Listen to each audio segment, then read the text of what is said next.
मंडळी नमस्कार, पाटील गुरुजी 13 हे चॅनल तुम्ही सबस्क्राइब करा ही विनंती।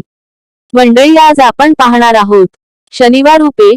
शनिदेवाला प्रसन्न करण्यासाठी शनिवारी करा हे 11 सोपे उपाय, होतील सर्व समस्या दूर। व्यक्तीच्या आयुष्यात कधी ना कधी शनिदशा नक्कीच येते। असे म्हणतात की शनी लोकांना त्यांच्या कर्मानुसार फळ देतो, म्हणूनच त्याला न्यायदेवता आणि कर्माचा दाता म्हणतात। जर कुंडलीत शनी बलवान असेल तर व्यक्तीला जीवनात खूप यश मिळते। शनिदेवाचा अशुभ प्रभाव टाळण्यासाठी करा ही उपाय। दर शनिवारी शनिदेवाची पूजा विधीपूर्वक करा। असे केल्याने शनिदेवाची कृपा प्राप्त होते। शनिवारी सूर्योदयापूर्वी पिंपळाच्या झाडाखाली मोहरीच्या तेलाचा दिवा लावा। यासोबत दूध अर्पण करावे। शनिवारी 19 हात लांब काळा धागा बांधून हार बनवा आणि नंतर तो गळ्यात घाला।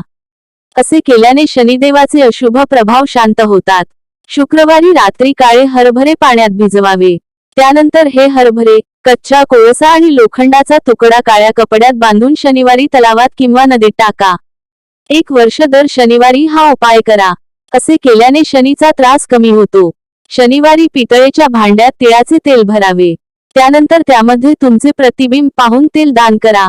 शनीची महादशा, 7.5 किंवा अडीचकीपासून मुक्ती मिळवण्यासाठी शनिवारी पिंपळाच्या झाडाखाली मोहरीच्या तेलाचा 4मुखी दिवा लावावा। यानंतर पिंपळाच्या झाडाची किमान 3 वेळा प्रदक्षिणा करावी। असे केल्याने शनिदेव प्रसन्न होतात। शनिदेवाला बळ देण्यासाठी उजव्या हाताच्या मधल्या बोटात लोखंडी अंगठी घालावी। ही अंगठी घोड्याच्या नालीपासून बनलेली असावी हे लक्षात ठेवा। शनिवारी शनी स्तोत्राचे पठण करावे। शनिवारी नियमितपणे कावळ्यांना धान्य खाऊ घाला। गरजूंना मदत करा। शनीशी संबंधित वस्तू दान करा।